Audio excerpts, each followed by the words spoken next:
सभी लोगों की जान गई है। अकेले बेतिया में 12 लोगों की जान चली गई है, जबकि गोपालगंज में 11 लोगों की मौत हुई है। वहीं मुजफ्फरपुर में 6 लोग, जबकि हाजीपुर में 5 लोग अपनी जान गंवा चुके हैं। खबर है कि अब भी कई लोग बीमार हैं, जिनका अस्पताल में इलाज चल रहा है। इस बीच डीआईजी ने बेतिया में नौतन थानाध्यक्ष को निलंबित कर दिया है। गांव के चौकीदार को भी निलंबित कर दिया गया है।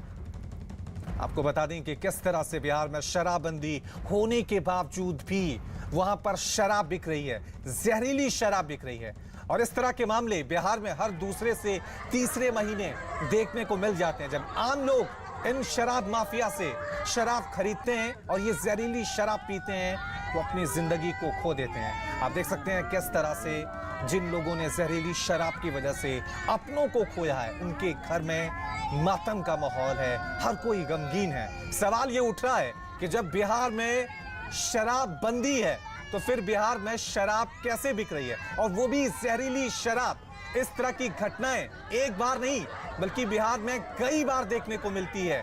कुछ दिन प्रशासन एक्शन में आता है, सस्पेंड किया जाता है, लेकिन उसके बाद फिर शराब माफिया बिहार में एक्टिव हो जाता है।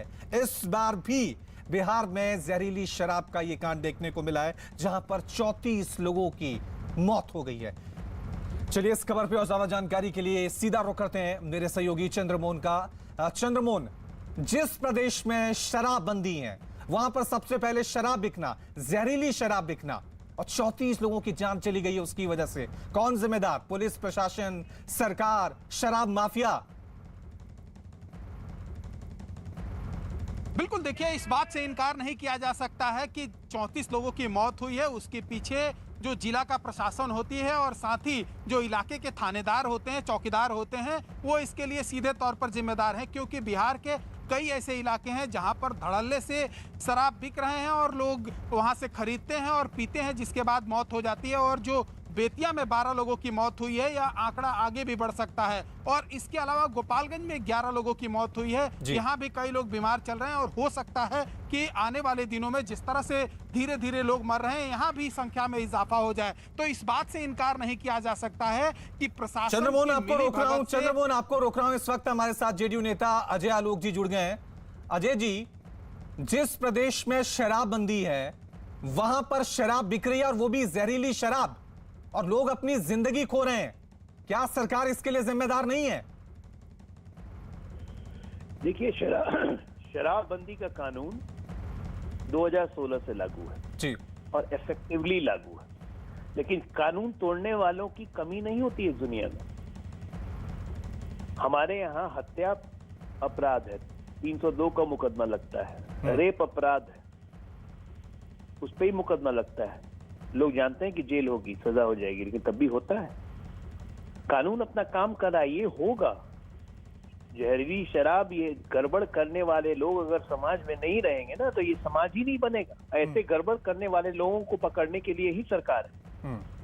हम पकड़ेंगे भी, चिन्हित भी करेंगे, दंडित भी करेंगे। सरकार तब एक्शन में आएगी। दुखद है। देखिए अजय जी, सरकार तब एक्शन में आएगी जब 34 लोगों की जान चली जाएगी। देखिए, ये बहुत दुखद है, ये इतनी जान जाना शराब के कारण। और एक बार जान जाइए कि शराबबंदी जब नहीं थी तब भी लोग जहरीली शराब पी के मरते थे। ऐसा नहीं है कि शराबबंदी के बाद ही नकली शराब बननी शुरू हुई। शराबबंदी नहीं थी तब भी लोग नकली शराब बना के कारोबार चलता था, और तब भी पुलिस एक्शन लेती थी। हमने वहां पे थाना प्रभारी को सस्पेंड किया है, एसपी से पूछा गया है, पूरे मामले की विस्तृत जानकारी है। दूसरा बात कि ये सीमावर्ती जिले उत्तर प्रदेश से सटे हुए हैं, ठीक है, तो यहाँ पे आवागमन थोड़ा सरल हो जाता है। हमारे साथ अजय जी, आरजेडी नेता शक्ति सिंह यादव भी जुड़ गए हैं, उनका भी रिएक्शन ले लेते हैं। शक्ति सिंह जी, जिस प्रदेश में शराबबंदी है वहां पे जहरीली शराब बिक रही है, 34 लोग अपनी जान वहां पर गंवा चुके हैं, एक्शन लिए जाते हैं, क्योंकि हर दूसरे तीसरे महीने इस तरह की घटनाएं बिहार में देखने को मिलती हैं। देखिए, शराबबंदी के नाम पर बिहार में ढोंग रखा जा रहा है। जहरीली शराब से ये संख्या 36 नहीं है, सैकड़ा पार करेंगे, तथ्यों को छुपाया जा रहा है। और बिहार के अंदर शराब से पैरेलल इकोनॉमी सरकार के लोग ही हर जिले में खड़ा कर रखा है। बदस्तूर शराब की आपूर्ति जारी है। एक भी डीएम कार्रवाई आज तक बिहार के अंदर में शराब के मामले में नहीं हुई। और सरकार करे कि इफेक्टिव कानून है, कोई इफेक्टिव नहीं है। एक तो बिहार के मुख्यमंत्री नीतीश कुमार जी के काल पे करारा तमाचा है कि शराब से, जहरीली शराब से लोग मौत के गाल में समा गए। जहां दीपावली के दिन लोग मना रहे थे, दीपावली का पर्व मना रहे थे, वही मातम का माहौल कई घरों में खुल करके सामने आया। जो लोग दत्तक पुत्र बन करके हिमायती। ठीक है, मैं जवाब ले लेता हूं, अजय आलोक जी से जवाब ले लेता हूं। अजय जी, ये सवाल तो उठेंगे कि मुख्यमंत्री ने घोषणा की थी कि बिहार में पूरी तरह से शराबबंदी है, लेकिन बिहार में शराब बिक रही है और जहरीली शराब बिक रही है। सवाल तो उठेंगे ना सरकार पे कि सरकार तब एक्शन में आएगी जब लोग अपनी जिंदगियां खो देंगे। उससे पहले क्यों नहीं शराब माफिया पे शिकंजा कसा जाता बिहार में? नहीं, बिल्कुल सही आप कह रहे हैं, सवाल उठेंगे, जिम्मेदारी हमारी है। हम जिम्मेदारी से भागने वाले लोग नहीं है कि जब काम खत्म हो गया उसके जाके फार्म हाउस में आराम करें। ये दत्तक पुत्र जिस तरह से लैंग्वेज बोल रहे हैं, किसी जमाने में दत्तक पुत्र ये भी थे हमारे ही मुख्यमंत्री के। इस तरह की भाषा का प्रयोग नेशनल टेलीविजन पे करना उचित नहीं है। मैं किसी का दत्तक पुत्र ले रहा हूँ। जो लोग भ्रष्टाचार के कि दत्तक पुत्र है, वो लोग भले ही बोले, जो लोग आइडियोलॉजी को दिलाने, मुझे बोलने नहीं देंगे तो फिर चिल्लाते रहे। कानून जैसे अपराध करने वाले लोगों का। अरे तो बोलिए ना, जाइए ना सर, रोड पे धरना निकालिए कि शराबबंदी कानून खराब है, कम से कम हटाओ शराबबंदी कानून। तेजस्वी यादव को बोलिए कि रोड पे निकले कि शराबबंदी कानून खत्म करो। अंदर में तेजस्वी यादव को बोलिए अगर हिम्मत है, धरना दे कि बिहार में खत्म करो कानून, शराबबंदी खत्म करो। तेजस्वी यादव को बोलिए, तेजस्वी यादव को बोलिए शराबबंदी कानून खत्म करो। कहाँ पहुँचा दिया? अरे बोलिए, धरना में बैठे, हर चीज में धरना में बैठ जाते हैं। बोलिए दिल्ली में फार्म हाउस में धरना में बैठ जाए। तेजस्वी यादव को बोलिए कि दिल्ली में धरना में बैठ जाए। कुंडली जानता हूँ, मैं भी जानता हूँ। तेजस्वी यादव को बोलिए, सारा शराब का धंधा यही लोग करते हैं। सारा शराब, नकली शराब, 2 नंबर का शराब का धंधा करने वाले आरजेडी के लोग, दिखाने वाले लोग प्रवचन देते हो और यहाँ प्रवचन दे रहे हैं। सारा शराब का धंधा आरजेडी के लोग करते हैं, प्रवचन। जेल पकड़े भी यही जाते हैं, जेल भी यही जाते हैं, तभी प्रवचन देते हैं। गवर्नमेंट क्या करे? प्रवचन देते हैं, गवर्नमेंट क्या करे? एक काम शक्ति जी, तेजस्वी यादव को बोलिए कि शराबबंदी कानून खत्म करो, इस बात पे धरने पे बैठ जाएं। अभी फार्म हाउस में है ना दिल्ली में, वहीं पे धरने पे बैठ जाएं और आप लोग यहाँ पट्टा बैठ जाइए। अंदर में हिसाब हो गया है शराब के। अरे तो बोलिए आगे धरना पे बैठिए ना तेजस्वी जी। अरे शक्ति यादव जी, आप धरने पे बैठ जाइए। आप धरने पे बैठ जाइए, आप धरने पे बैठ जाइए कि कानून खत्म करो। किसने मना किया? हमें शराब की नशा देता है। अरे भाई, आप धरने पे बैठ जाओ ना, मुख्यमंत्री जी से डिमांड कीजिए कि शराबबंदी कानून खत्म करो। धरने पे बैठिए, क्या ड्यूटी है? धरने पे बैठिए ना, ड्यूटी क्या है? धरने पे बैठिए। आप क्या कर रहे हो? क्या कर रहे हो बॉर्डर के इलाकों में? क्यों आपसे? अरे हिम्मत है तो धरने पे बैठिए कि शराबबंदी कानून खत्म करो। धरने पे बैठिए। शराबबंदी कानून खत्म करने की बात, शराब जहरीली आपूर्ति नहीं हो, इसके लिए। अरे भाई, अरे यार क्यों चिल्ला रहे हो? सिंपल सोल्यूशन दे रहा हूँ, विभाग को चाहिए धरने पे बैठ जाए। फोटो खिंचवाने वाले लोग को बगल में नहीं बैठाने के शराब। अरे भाई, अरे यार एक मिनट, आप क्यों लड़ रहे हैं मुझसे? मैं तो आपको एक ऑप्शन दे रहा हूँ ना कि विपक्ष को चाहिए। ऑप्शन तो मैं आपको दे रहा हूँ, धरने पे बैठ जाए। लेकिन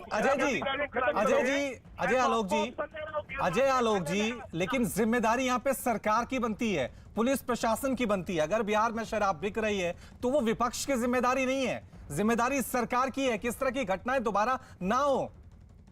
बिल्कुल सरकार की जिम्मेदारी है। मैंने आपको पहले भी कहा है कि हम जिम्मेदारी से भागने वाले लोग नहीं हैं। ये हमारे लिए बहुत गंभीर विषय है और सरकार बहुत गंभीरता से एक्शन ले रही है। लेकिन हर बार यही होता है ना अजय जी, इस तरह के लोग अपनी जिंदगियां गंवा देते हैं। 34 लोगों की जान चली गई है, 1-2 पुलिस थानाध्यक्ष को जो है सस्पेंड कर दिया जाता है, फिर शराब माफिया एक्टिव हो जाता है और कहा जाता है कि बिहार में शराबबंदी है। तो शराबबंदी कैसे हुई फिर, जब इस तरह से शराब माफिया पूरी तरह से एक्टिव है और जहरीली शराब बेच रहा है? शराब माफिया देखिए, हमने पकड़ा है, झारखंड से लेके हरियाणा तक हम गिरफ्तारी कर रहे हैं, ऐसा नहीं है। लेकिन तब भी गड़बड़ी करने वाले रहेंगे और उसको हमको पकड़ना पड़ेगा। सरकार का यही काम होगा। हमें एक एसएचओ सस्पेंड करने से कुछ नहीं होता है। ये पूरा एक नेक्सस है जिसको तोड़ना बहुत जरूरी है, उसमें सरकार लगी हुई है। और मैं ये विपक्ष से कह रहा हूँ कि विपक्ष को अगर लगता है कि इसमें कुछ खराबी है तो भाई धरने पे बैठ जाओ ना पटना में कि शराबबंदी कानून खत्म करो, शराबबंदी कानून खत्म करो। क्या दिक्कत, बैठिए।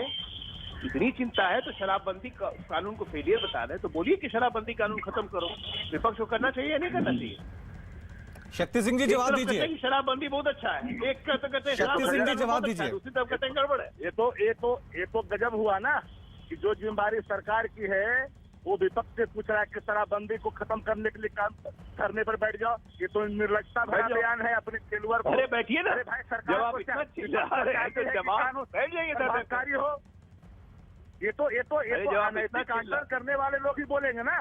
शराबबंदी प्रभावकारी हो ना, कि अवैध शराब की आपूर्ति सुनिश्चित हो, यही है शराबबंदी कानून। अरे भाई शराबबंदी कानून से आपको आपत्ति है तो आप उसको खत्म करने के लिए धरने में बैठ जाइए। शराबबंदी कानून से आपत्ति नहीं है, डाइवर्ट मत करिए। डाइवर्ट करना हमें ये भी देखिए, आता है। इनका दोगला चरित्र सख्ती से लागू करने की बात नहीं है। इनका दोगला चरित्र देख लीजिए। उस समय आप गान बजा रहे थे। बेगूसराय इनका में दोगला चरित्र आप गान देख बजा रहे लीजिए। थे। इस पार्टी का यही चरित्र है। आप गान बजा रहे थे और क्या कर इनके पार्टी का यही चरित्र है। गान बजा रहे थे। लेकिन शक्ति सिंह जी सबसे ज्यादा अवैध शक्ति सिंह शराबबंदी जी के मामले सवाल ये भी उठता है कि क्या बिहार में शराबबंदी को लेकर बयान दिए जाएंगे, सियासत होती रहेगी, लेकिन जहरीली शराब बिकना बिहार में बंद नहीं होगा, आरोप प्रत्यारोप से चल जाएगा। इस समस्या का कोई समाधान नहीं है। हर दूसरे तीसरे महीने बिहार के हर जिले से ये खबर सामने आती है कि लोग जहरीली शराब पीने की वजह से मर गए। विपक्ष सरकार एक दूसरे पे आरोप प्रत्यारोप लगाते हैं, लेकिन समस्या का कोई समाधान नजर नहीं आ रहा है। शराबबंदी कानून यहाँ फेलुअर है और इनके चहेते लोग शराब बिकवा रहे हैं। चलिए अपने दर्शकों को अब बिहार के मुख्यमंत्री की